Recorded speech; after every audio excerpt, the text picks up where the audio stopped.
ఉచిత బస్సు కానీ ఒక హామీ అమలైందంటారు. అందులో ఏబీసీ అంశాలు పెట్టారు మీరు. మొదటిది మహిళలకు 2500, రెండవది 500 గ్యాస్ సిలిండర్, మూడోది ఉచిత బస్సు. మూడిట్లో ఒకటి చేసి ఒక హామీ అమలైపోయిందనే పచ్చి అబద్ధాలు ఇలా కాంగ్రెస్ పార్టీ ప్రచారం చేసుకుంటా ఉంది. అదేవిధంగా ఇలా చేయూతలో రెండున్నాయి. ఒకటి 4000 పెన్షన్, రెండవదేమో 10 లక్షల రూపాయల ఆరోగ్యశ్రీ. ఇది ఇంతకు ముందే అమల్లో ఉంది, అలా కొత్తగా చేసేది ఏం లేదు. అదేదో మేము చేస్తున్నామని చెప్పి నమ్మించే ప్రయత్నం.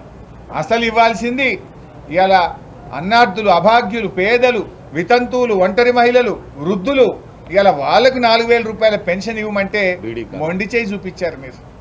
నిన్న అసెంబ్లీలో ముఖ్యమంత్రి గారిని మేము అడిగితే కనీసం సమాధానం రాలే. జనవరి నెలలో 2000 రూపాయల ఆసరా పెన్షన్ ఎగ్గొట్టి ఇలా పెన్షన్లకు మోసం చేసింది. పచ్చి అబద్ధం మాట్లాడారు ముఖ్యమంత్రి గారు. మేము 1వ తారీఖే ఆసరా పెన్షన్ ఇచ్చాం, జనవరి నెల మొత్తానికి ఎగ్గొట్టినాం ముఖ్యమంత్రి గారు అంటే కనీసం నోరు కూడా మెదపలే ముఖ్యమంత్రి గారు. ఒక నెల పెన్షన్ ఎగ్గొట్టేసినారు.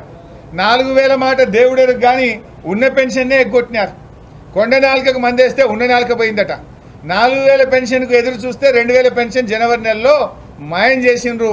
ఒక నెల పెన్షన్ను ఎగ్గొట్టింది ఇలా కాంగ్రెస్ పార్టీ. ఇలా పొద్దున మా ఎమ్మెల్యే గారు చెప్తా ఉండే, అంబర్పేట ఎమ్మెల్యే వెంకటేష్ గారు, మా ఇంకా కూడా నా కాన్స్టిట్యున్సీలో పెన్షన్ వస్తలేదన్నా, జనవరి రాలే, ఫిబ్రవరి కూడా వస్తలేదు, వృద్ధులు ఇంటికి వచ్చిపోయిందని చెప్తా ఉన్నారు. అంటే మీరు 6 గ్యారంటీల్లో 2 గ్యారంటీలు అమలైనాయని కూడా ప్రజల్ని మోసపుచ్చుతున్నారు. మీరు ఆత్మ వంచన చేసుకుంటున్నారు, రాష్ట్ర ప్రజల్ని మోసం చేస్తూ ఉన్నారు. ఇది కరెక్టా? 6లో 13 అంశాలు ఉన్నాయి. 13లో జరిగినాయి 2, జరగాల్సినవి 11. ఆ 11 చేసినాకనే మీరు చెప్పాలి. ఒక అంశం ఈరోజు మీరు మహాలక్ష్మి పూర్తి అవ్వడం అంటే ఎప్పుడైనట్టు? 2500 ఇస్తే, 500లకు సిలిండర్ ఇస్తే, అదేవిధంగా ఉచిత బస్సు 3 అయితేనే ఒక అంశం అయినట్టు. కానీ ఒక హామీ అమలైందని పచ్చి అబద్ధాలను నిండు శాసనసభ సాక్షిగా మాట్లాడి ఇవాళ ప్రజల్ని మోసం చేస్తూ ఉంది కాంగ్రెస్ పార్టీ. ఇకపోతే